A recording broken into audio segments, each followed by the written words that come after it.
everybody. I'm so sorry I'm running a couple of minutes late today.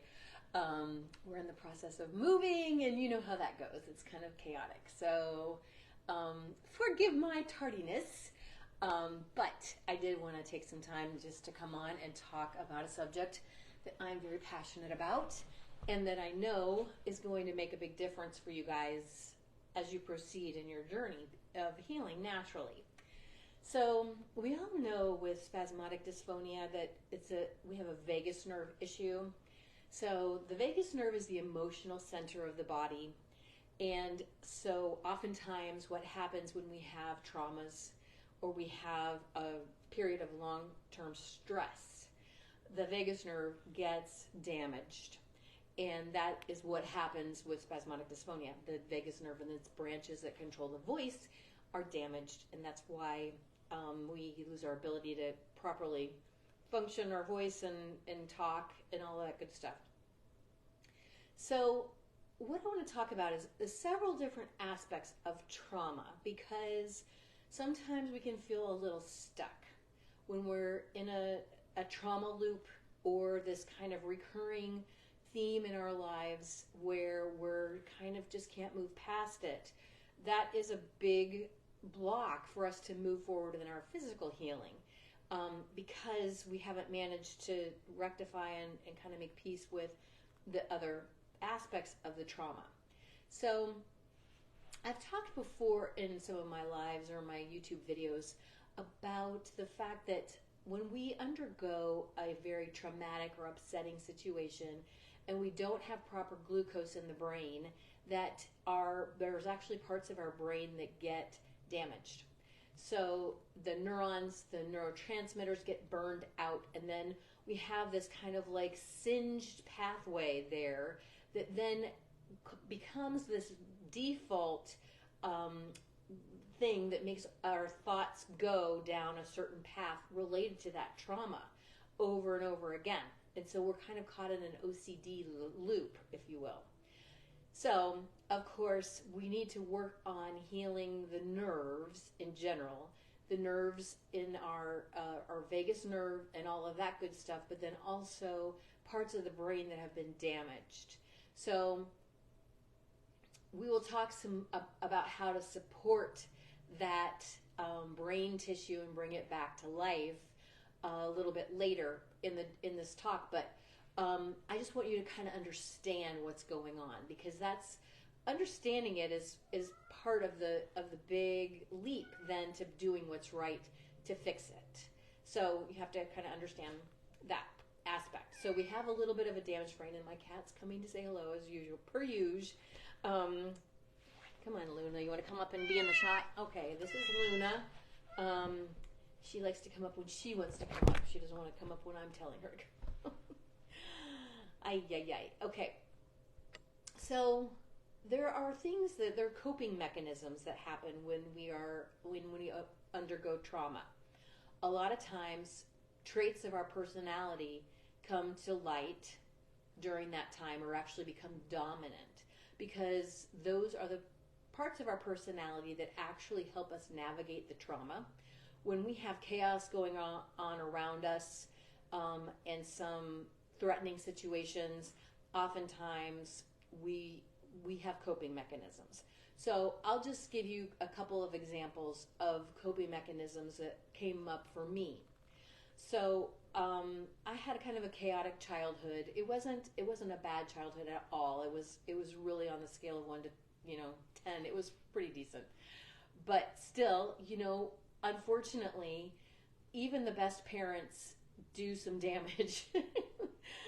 We can't help it. We're human beings, and unfortunately, we all have trauma, of varying degrees from our childhood, and they can be big, traumatic events, or it can be simply such as something like, my dad was very volatile, so he was prone to explosive anger bursts, and so we were kind of always walking on eggshells around as kids, and so I developed different ways of coping with that. So I'm a pleaser. I'm sure you guys can relate to this too. I'm sure many of the things that I'm going to be saying in my experience with all of the people that I have dealt with spasmodic dysphonia, we all have some traits in common. And so it's kind of interesting to take note of all of that. But we become pleasers because we don't want to upset the apple cart. So again, that pleasing is not self-serving us in our journey, especially as we're changing, as we're learning to kind of a little bit develop a stronger voice for ourselves, a stronger boundary for how we're going to proceed. We're going to be very intentional with how we're proceeding in the world and what we will put up with and what we won't put up with. So as a pleaser, you have to learn how to make people mad sometimes and allow that to happen. That is so scary when you're used to like walking on eggshells. And when you're a child, your survival depends upon being a pleaser, because if you don't go along with the program, in a very tribal sense, you could be cast out and like not your basic needs not being met because of that, whatever you're going against your caretakers. So it's important to realize that served me well when I was growing up, okay? So I avoided probably a lot of conflicts with my dad because I was, willing to keep my mouth shut and also go with the flow a little bit. But as an adult, that does not serve me because, honestly, my needs and my desires got pushed back in the back burner, even in my own mind. Like I wasn't even considering that stuff. I'd put my children's needs, my husband's needs, my work needs way above my own need for rest or recovery or whatever. And oftentimes, when we're dealing with a chronic illness situation, we're probably dealing with some adrenal fatigue as well. And so oftentimes we need a little extra TLC, a little extra self-care, and we're not giving that to ourselves. So it's just one of those things where we have to learn to start making those little changes. So the best way to do it is to begin noticing, who are my personas? Get kicked off. So anyway, I became Captain Kathy to cope with my chaotic moving, different personas that come out in different situations. So my Captain Kathy, would come out. My siblings would always joke around and, saying, control, whatever. Like I was like sparking my need for control and making sure that everyone was doing what I needed them to do. And this was like, in situations that were later, after I kind of got out of that situation, that was the volatile situation with my dad. So anyway, so the Captain Kathy, then I have poly-perfectionist that comes out quite often because I am afraid of making a mistake. I'm afraid of, my own reaction to my mistake because I won't let it go. I will just beat myself up over it and replay. Oh my gosh. I don't know if you guys do this or not, but like when I'm talking to people, I'm having interaction with them, like I walk away from the conversation and I'm like replaying it in my mind. Did I say all the right things? Or how did that go? I'm analyzing it. Like, forever worried, or am I going to make someone mad? Or, did I say what I needed to say eloquently or whatever? So these are all personas. So sometimes the personas that help us survive in traumatic situations are not the personas that are going to help us actually live in our lives when the shit is not hitting the fan, right? So, sometimes it's okay to let some of those personas go into the back burner a little bit and let some of the other personas come forth, or even better yet, let the true you come forward, who you really are inside, because our essence and as a entity that we're born as is a perfect entity that has intuition. We know right from wrong. We know what the world offers us, and we are optimistic, and we have a zest for life, a love for life. We are here, as God's creation, and it is our birthright to be happy and to have abundant lives. And so it's all of the trauma and the other things that we put on ourselves, our personas that we think we have to become to then avoid the future traumas or whatever, that kind of block us from who we truly are. So eventually, when we're doing this work, we're doing all of this introspection, the ultimate goal is to figure out what my true essence wants. I'm not a mom, I'm not a wife, I'm not a sister, I'm not a, health coach, whatever. I'm a beautiful spirit, right? So what does that spirit want? And so we have to, when we look at all of these aspects, the personas, then we have to look at the rules that the personas have, because, when Captain Kathy's in charge, then we have very little wiggle room for other people's opinions and or, ideas about how to do things, because I need to control every aspect of it. So, that's going to bleed over to the relationships with other people. They're not going to really take kindly to that sometimes. And my husband can attest to that one. But there's rules. So, we have to do everything the most efficient way. We have to, think these things through. We can't be spontaneous. We have to plan it in advance. We have to blah, blah, blah. Those kind of things that come along with that identity. So we need to unpack what are the rules that come along with this persona. And then we have to notice when we're starting to slip into that persona and kind of catch ourselves. And then we have to kind of do a little bit of a pattern interrupt and say, okay, time out. Do I need to actually be reacting the way I'm reacting right now? Is it whatever this thing that's triggering me, is my thought about it actually true? So let me think of a good example of what that would be.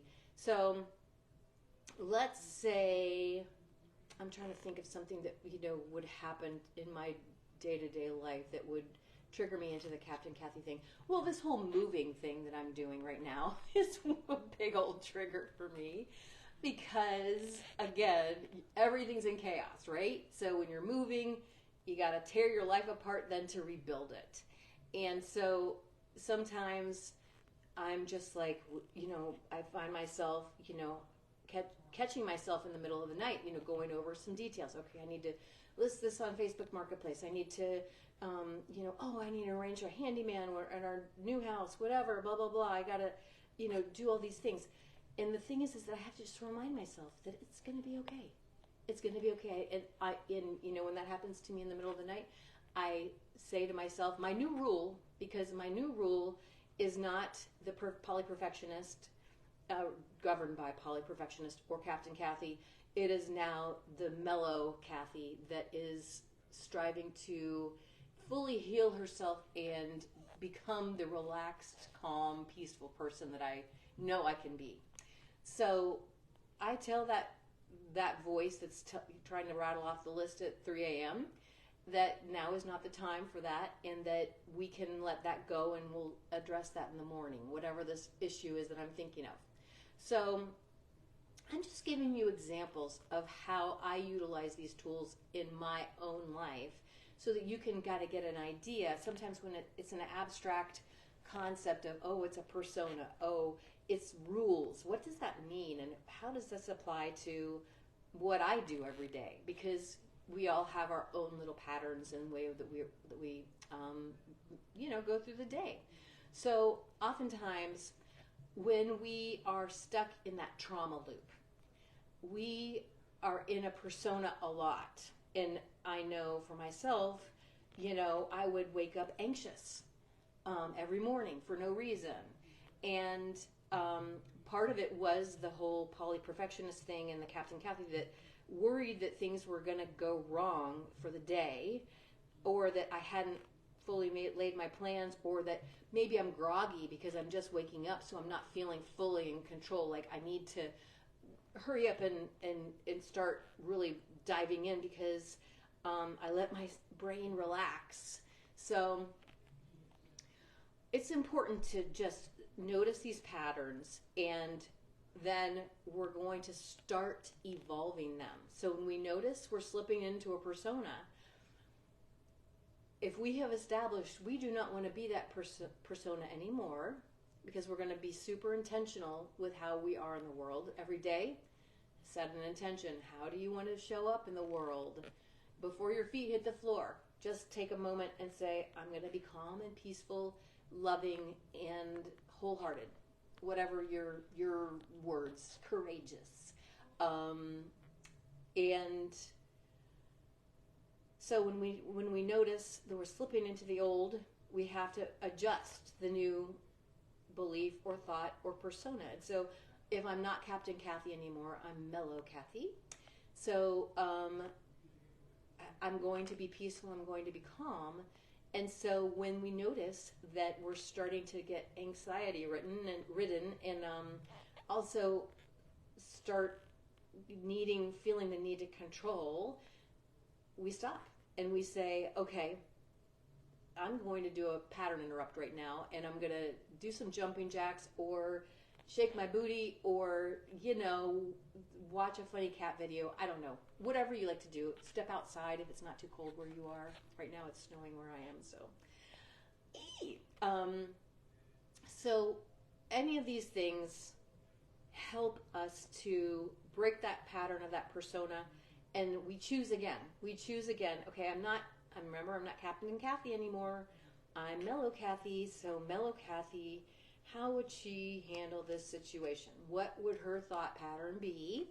So if things are going sideways, Mellow Kathy is like, hey, guess what? Nobody died. No big deal. Things didn't quite go right with this, that, or the other thing. It is not the end of the world. And let's get some perspective on what is actually transpiring, and if it's worth the anxiety and the adrenaline. That's the other piece of this whole thing. So when we're in those personas that are amped up, that are on guard, in fight or flight all the time, our adrenals eventually stop working properly because we have just worn them out, frankly, because we're demanding adrenaline every day by all of the thoughts and all of the personas that we're in and our behaviors. So eventually what happens is that the adrenals start pooping out. When that happens, they start misfiring. So sometimes they can have too little adrenaline coming out when we need it. So like in the afternoon when you feel that lull where you're just like, oh my God, I can't go on. I need a nap. That is your adrenals telling you that they are not functioning correctly and that you need to give them some love. Because when we have that afternoon lull, that's one example of too little adrenaline coming out. Then later on that night, when you lay your head on the pillow, you're like, ping, and then your mind is like, pop, pop, pop, pop, pop, and then you can't go to sleep. Again, a misfire from the adrenals that they release too much adrenaline at the wrong time. So again, all of this stuff pertains to SD in the fact that adrenaline and all of these negative emotions associated with some of the personas that we are continuously in, the fearful, we are keeping our vagus nerve in a constant state of inflammation. So when that happens, I don't know if you guys have seen some of my talks before, but what I talk about, so there are root hairs that come off of the nerve. So when the nerve is inflamed, then like there's just like it's like a string of yarn where these little strings start popping off the edge, which is basically like a compromise in the myelin sheath. And so when that happens, then the pathogens in our body, the Epstein-Barr, the shingles, and then in addition, the presence of heavy metals in our body then have an access point to the raw nerve and can nestle in there and just continue the inflammation even more. So we have the emotional component. We have the thought loop keeping us in that emotional component. Then we have the physical actual aspect of the pathogens physically causing an inflammation in the nerve to begin in addition. So we have all of these different aspects happening at once. So as we learn to mind our personas, move into a more elevated persona, recognizing where we are, then we have an opportunity to, in addition, then work with our food and what we're bringing into our bodies to help support the detoxification of the bad stuff out, the pathogens and the heavy metals. We want those out. And then we want to give the building blocks to our bodies to rebuild the nerves. I don't know if you've been told by doctors or whatever that nerve damage cannot repair. That is just absolutely false. So your nerves can repair themselves. Particularly, this is not a type of spinal cord injury that you underwent with a car accident or something like that. A mechanical thing that happened to your body. This is a thing that happened from the inside out due to inflammation and pathogens and metals. So it's not that the nerve has been damaged irreversibly. It's just we have to lay the groundwork on how to do that. So as we move through our change, we're all striving to get healed and to move into some new habits and become the people that we were born to be, right? We're not here to be damaged. We're not here to be less just magnificent than we actually were born to be. And when we're impaired, we can't fully shine. We can't fully express ourselves. We can't fully let the world see who we are. And so as we take control of our nutrition, we weed out the foods that are also, in addition to feeding the pathogens, some of them actually cause just inflammation in the body. You know, they're GMOs. That's fake, like a fake genetic code that our body does not know what to do with, and it is confusing for that body, and it causes inflammation.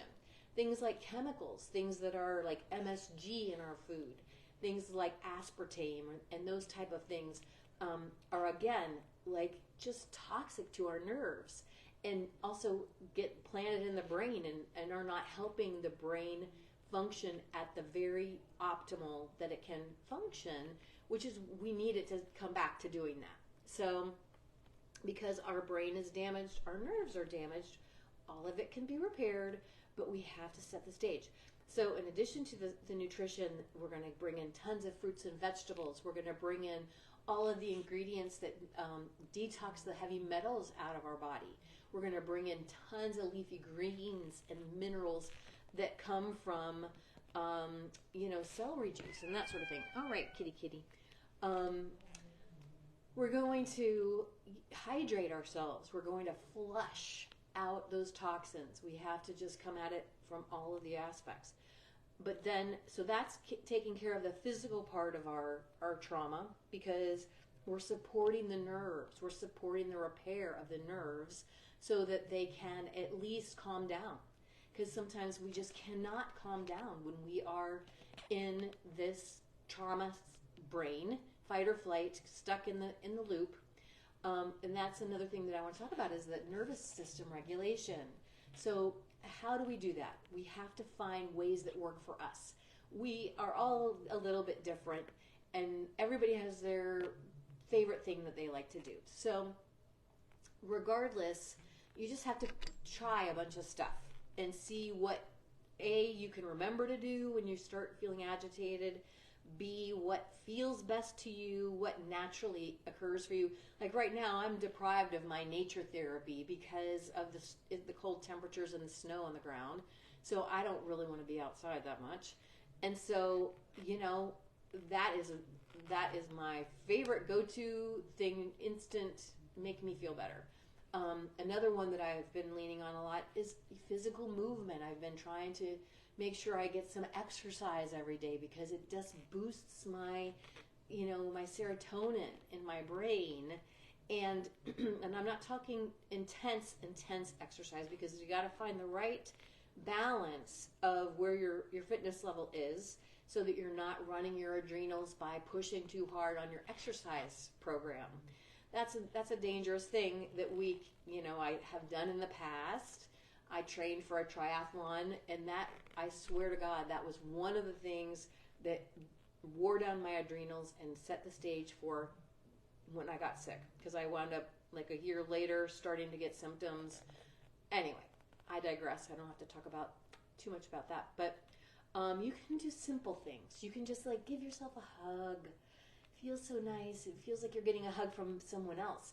You can just put your hands on your heart. Start noticing your breath. You can do some box breaths. Just breathe in for 3, hold for 3, you exhale for 3, and hold that for 3. Or you can just breathe in for 4, hold for 4, and exhale for 8. Any of that just helps you calm your breathing down. And that's what we want to do. We want to start working around those nerves that are agitated. We want to work around the brain loop so that we start calming the adrenals down. Because I don't think I mentioned this, but the adrenals start sending the message to the brain sometimes as it's misfiring that it needs to be anxious, and the thoughts need to match the adrenalized state. So it's almost like this weird vicious loop that happens when your brain is at first saying the thoughts or thinking the thoughts that are causing the adrenals to go haywire. But then after a while, the adrenals just go haywire, and then the brain follows suit and says, oh, I think I need to be agitated right now, and I need to be thinking my fearful thoughts, So we just want to calm things down. We want to find the things that we can make time for, and we need to do them often. We need to just work them into our daily routine every day. I know I get guilty of this too. I'm busy, packing up boxes or whatever, not taking the time to, lie down a mid-afternoon, just 20 minutes of a cat nap, of resting your nerves, letting your nervous system fully calm down. It restores it in a way that's very positive. So making the time for a meditation, if you can do it first thing in the morning to set your intention with how you want to be throughout the day, amazing. I don't often get to do a lengthy one in the morning. Sometimes I'll do a quick one just in bed before I get out of bed. But because I'm getting up to do my celery juice and my smoothie and blah, blah, blah, I got my morning routine, I tend to like to do meditation later in the afternoon when I'm starting to feel that lull, because I still get that lull too. I'll do it then, or before bedtime too. I love to do a meditation, and a lot of times there's some great ones from Medical Medium that are fantastic. There's the moon meditation, the stargazing meditation, the brain meditation, the fruit picking meditation, the free as a bird meditation. All of these help us reduce the trauma in our lives and help us to subconsciously let go of some of these things. So those are all wonderful. I love Joe Dispenza meditations. I've been doing his sending energy to healing to the energy centers. So basically it's the 8 energy centers of your body, starting with your perineum, behind your belly button, into your solar plexus, in your heart space, your lung and heart space, your third eye, your crown of your head. And then also we have an energy center that's like 16 inches above our head. And so you basically become aware of it. You notice where it is in space, or around it, whatever that area of body that you're thinking of. What are the behind it, in front of it, around that area. And then you start just sending it love. You send the love from your heart to that space. Thank it for all of the wonderful things that it provides. And I have noticed it really just feels so amazing, and the parts of me that feel off balance kind of come into more of a balanced way of being when I do that meditation. So I've been doing it quite often, And it doesn't take very long at all. And you don't need to even put on your headphones and listen to anything. You can just do it in your own mind. So we're rewiring the brain. We're also regulating the nervous system and helping it stay calm. We're feeding our nutrition. We are, of course, we have to, as we go diving deep into all of this stuff, one of the other things that I would recommend is to put on the goggles from whatever persona you are looking at the situation through. Recognize that you have that persona's. I have Captain Kathy's goggles on. I take them off and I put on my God goggles, and I think, what would God, if he's looking down on me right now on the situation, what is he saying about it? What does he think about it?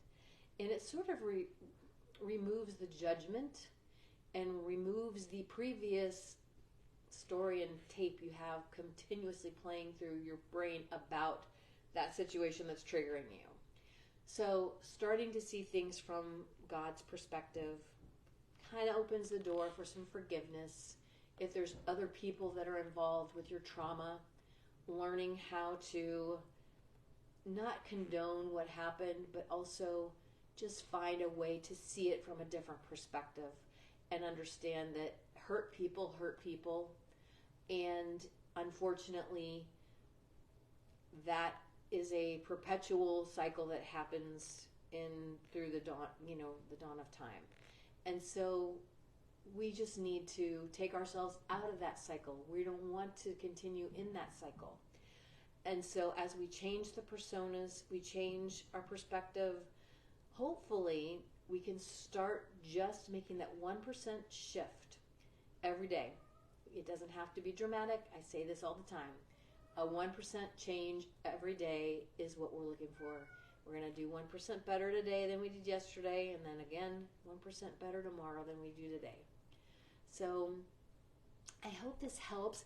Do me a favor, and I forgot to mention this earlier though, but I'm trying to make sure we have plenty of interaction with this. And I want you to say, if you've watched this live, say #live. If you're watching the replay, do #replay, and then that lets me know who watched it when, and also it helps Facebook know that there's interaction going on in the live and that they need to show it to more people. So I'm going to look and see. I'm not the best at reading questions as I'm doing this, but let's see here. I don't know. I never see the questions until afterwards.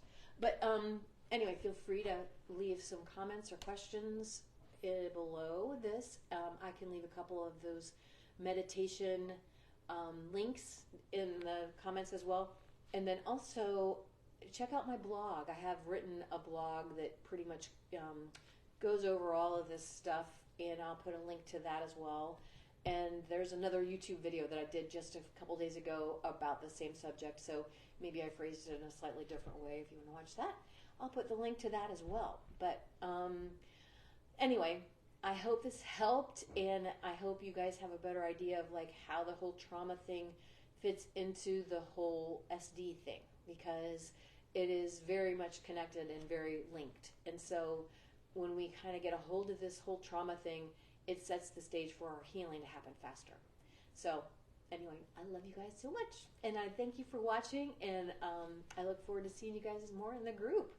All right, we'll see you next time. Mwah.